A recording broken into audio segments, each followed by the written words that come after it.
What is the most underrated skill that everyone should master? Story 1. Basic IT skills. Knowing the basics can solve a good half of issues, and when something tricky happens, you can better communicate what's happening to a professional and not waste their time restarting things. Cooking skills will also save you a lot of money too. Another good option. Story 2. Cooking. There's nothing more satisfying than making amazing food right in your own kitchen. IDK how some people live off frozen pizzas and chicken nuggets. I'd be so depressed. Food is my passion. Story 3. I have mastered the art of not giving a flying fuck when anyone thinks of me. You can sit me in a chair for an hour just hurling insults at me and I'm not gonna give two fucks. Because at the end of the day, you don't know me. You will never truly know me. The only person who knows me is me. I'm the only one that has the right to judge me. Story 4. Acing a job interview. Interviews can be very, very intimidating, but the art of knowing the STAR method, situation, task, action, result, cuts a shit ton of the unnecessary fat that interviewers don't want to hear, and exactly what they do want to hear. I got 2 jobs where I probably wasn't the best qualified on paper, but giving the right answers and not talking their ears off, giving wrong answers, helped me get those jobs, I believe. Also, be yourselves during the interview. Good companies want good people who will be a good fit for them, not just a body that can work, or even worse, a bad employee. Story 5. Media and information literacy. Please, for the love of God. We've had the internet for so long, and you're still out here falling for the silliest hoaxes and accidentally getting yourself radicalized during your lunch break. Tackle that first, and then you can learn cooking and handstands and all that. Story 6. I think one of the most underrated skills that everyone should master is active listening.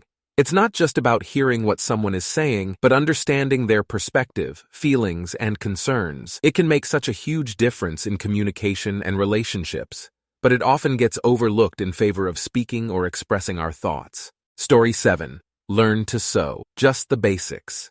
Even if all you learn is how to sew on a button and hand sew rips in your clothing, just learn to sew. You will save your favorite clothing pieces from the landfill.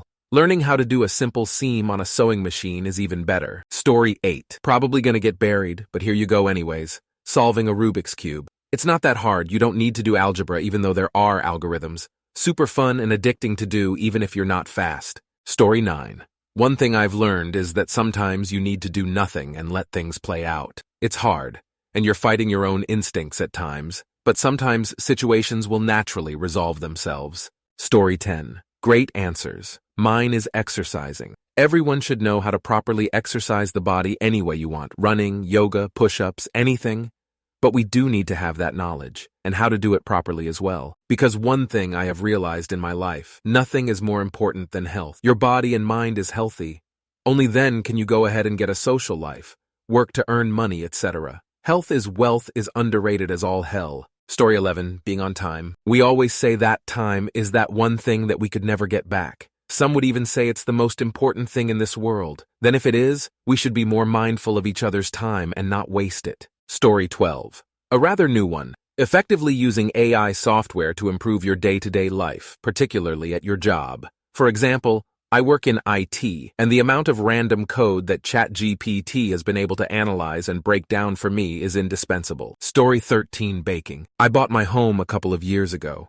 It's a cute little house with a cute garden that I put in by myself on a couple of acres. I have neighbors, but I never see or hear them.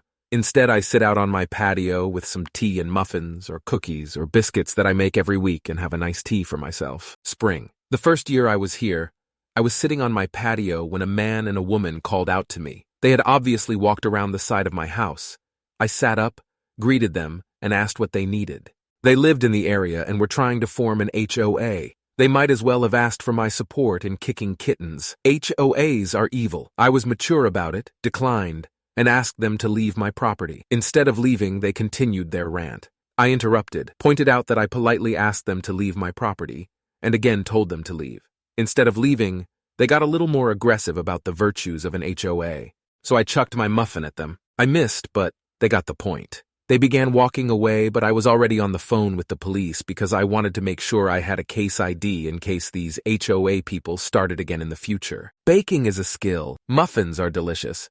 They're also good for chucking at people who won't get off your lawn. Story 14. Gratitude. I'm a social worker, and even though I hear to terrible things often, We often forget how much small acts of gratitude go a long way. There are many times I say to baristas or retail fast food employees, "I appreciate you." You'd be shocked how many people are taken aback by that one sentence. Obviously, it needs to feel genuine and be from the heart. But we spend so much time focusing on what's wrong or what could be better, we forget to tell the people making our day-to-day lives easier that we appreciate them. Story 15. Learning how to look for signs that someone's on their period. Trans guy here with a twin sister. When we were younger, our dad mastered the art of knowing exactly when our periods hit based on changes in our mood, our attitude, even our posture. He would always go, "You need ibuprofen? Need a heating pad? Ice pack? Snacks? Need to be left alone?" The man really knew how to deal with two cranky adolescents on their periods. After I started transition, my period became sporadic. Some months it'd be regular, some months spotty, some months not at all. This stopped eventually. Dad always made sure to check in on me. Also, make sure to keep tampons and pads on you at all times. Yes, even if you're AMABby. There is nothing like when you're in a room full of ladies and one of them asks for a tampon and you just have them on hand. The gratitude is amazing. Most CIS men don't keep period products in their bag or pocket.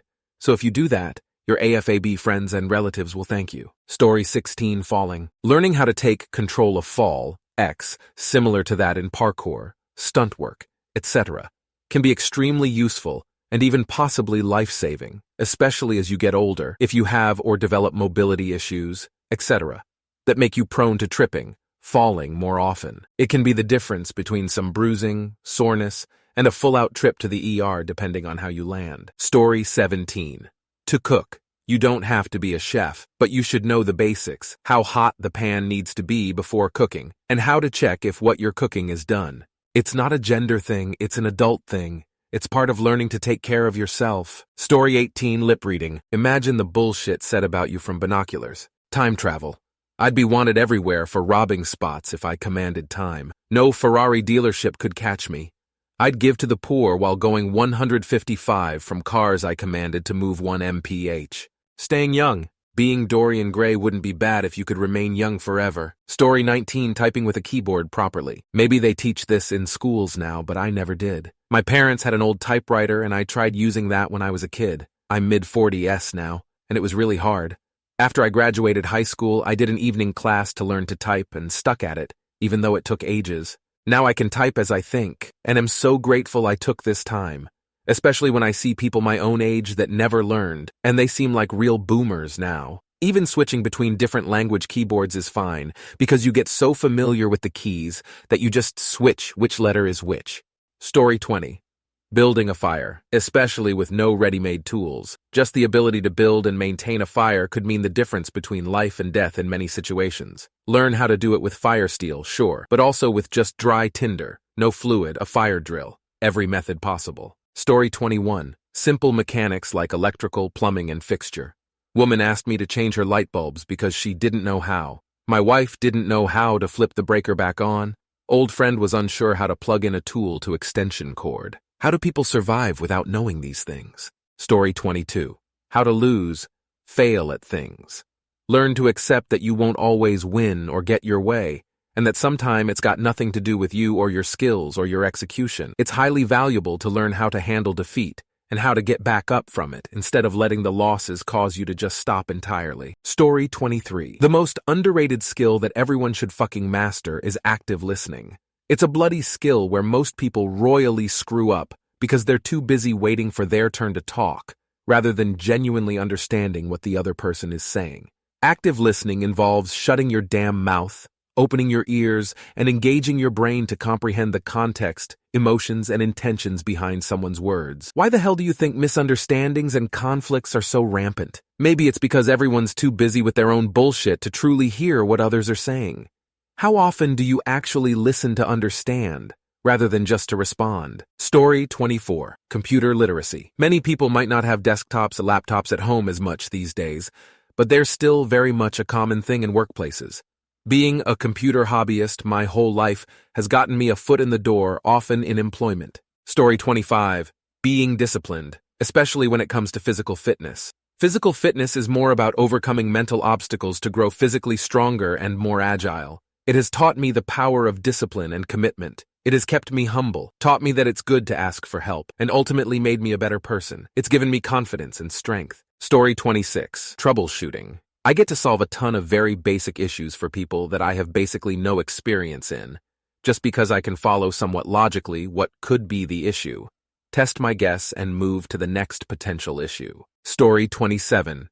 Gardening/growing your own food. Obviously very dependent on your location/climate, but if there's some global apocalyptic thing that makes restaurants/grocery not a thing anymore, food will become very scarce. Also, it's just satisfying to eat what you grew. Story 28. Thinking about ways to do things you already do better or more efficiently. When I started in my new job, it was a bit of a mess. Probably 50, 60 hours a week worth of workload, but a lot of it is simple repetitive emails, etc. And I was able to condense data, create templates, and generally shortcut and semi-automate my role down to about 2-3 hours a week of work. Story 29. Learning new skills.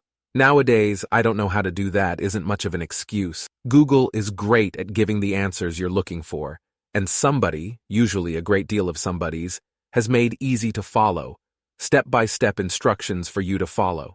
Story 30. Sewing and small repairs.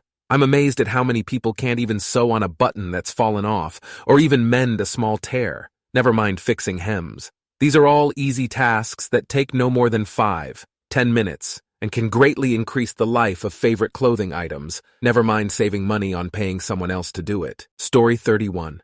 Very basic DIY skills. My file paid a plumber $1,000 to come in and change the faucets on 3 sinks in their house. I found out after the fact and was furious he didn't call me at a minimum. But this isn't a difficult skill at all. Most people just say, I don't know how to do it, when a 3-min YouTube video will take you through it step by step. Story 32. It's gotta be here, but I'm going to say it anyway.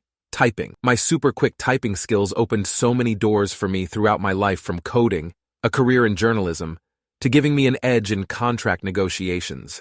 I'm not nearly as fast or accurate as I was, but much faster than almost anyone else of any age. Story 33. The skill of truly listening to others.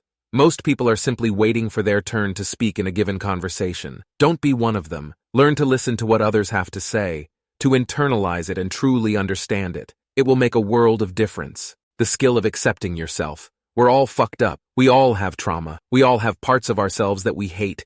It's simply a part of the human condition.